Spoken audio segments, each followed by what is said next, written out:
Ako si Jones, 15 taong gulang.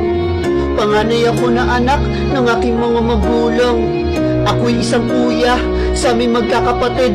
Gusto ko sanang ipamahagi ang aking kwento at marinig. Kaya isang araw, kami ay nagkayayaan ng aking mga kaibigan na pumunta sa paliguan. Kaya agad ako na nagpaalam sa aking mga magulang. Pupunta kami ng pulo dahil meron kaming dula-dulaan dilingid sa aking kaalaman. Yun na pala ang aking huling araw, huli kong mga sandali bago ako mawala at pumanaw. Agad sila nagtalo na sa ilog. Bigla akong nakaramdam ng takot nung sinubukan naming tumawid.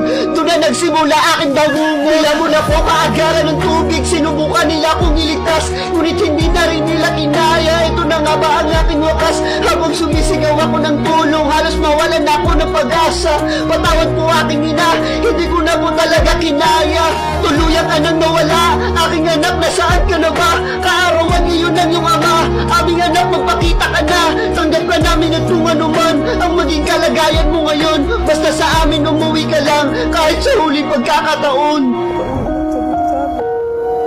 Kahit sabihin ko mamatay na siya o ano, tatanggapin pa rin namin siya.